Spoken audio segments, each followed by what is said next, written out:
প্রিয় শিক্ষার্থীরা, আজকে আমরা পঞ্চম পরিচ্ছেদ কল্পনা নির্ভর লেখা থেকে শুরু করব। যেসব বৈশিষ্ট্য থাকলে কোনো লেখাকে কল্পনা নির্ভর লেখা বলা যায় সেসব বৈশিষ্ট্যের মধ্যে তিনটি বৈশিষ্ট্য নিচে লেখো।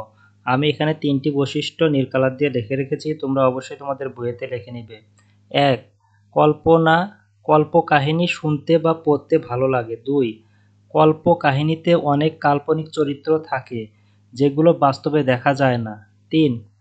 কল্পকাহিনীতে বিভিন্ন অবাস্তব ধারণা বর্ণনা করা থাকে। প্রিয় শিক্ষার্থীরা, এই নিচেগুলো তোমরা অবশ্যই পড়ে নিবে। কোকিল গল্পের যদি মূলভাব পেতে চাও তাহলে আমাদের চ্যানেলে প্লেলিস্টে গেলেই পেয়ে যাবে। এগুলো তোমরা নিচ থেকেই পড়ে নিবে, এগুলো পড়তে গেলে অনেক সময় বেশি লাগবে।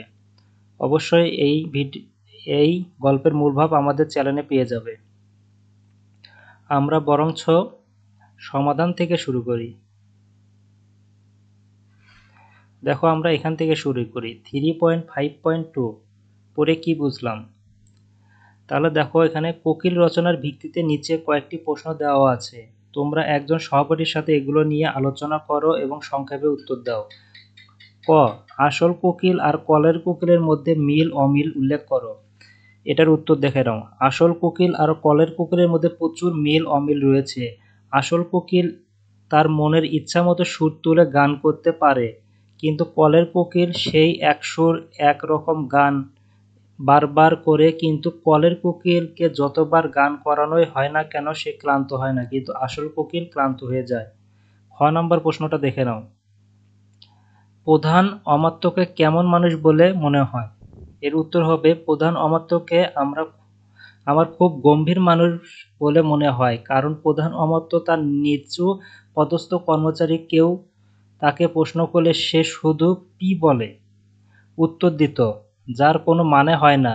তাছাড়া উনি খুব চঞ্চল স্বভাবের একজন মানুষ। গ নম্বর প্রশ্ন, প্রাকৃতিক আর কৃত্রিম বলতে কি বোঝায়? প্রাকৃতিক ও কৃত্রিম জিনিস ভালো মন্দ দিকগুলো তুলে ধরো।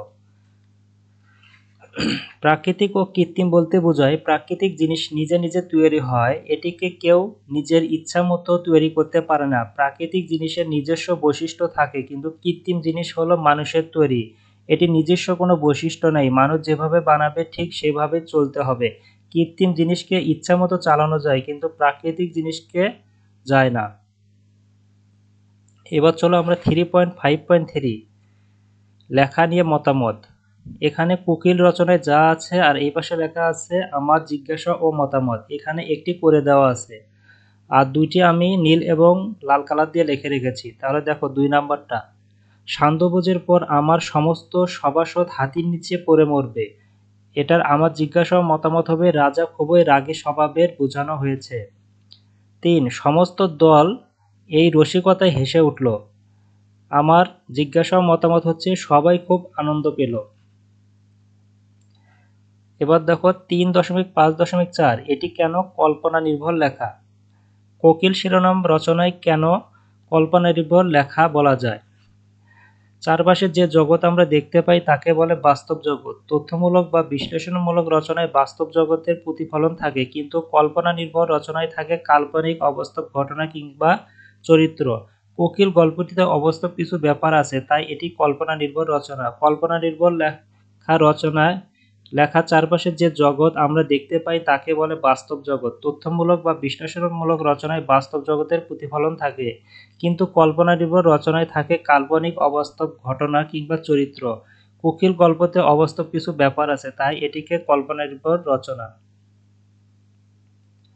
এর পরের ক্লাসটি আমরা এখান থেকে শুরু করব। আজকের ভিডিওটি এ পর্যন্তই।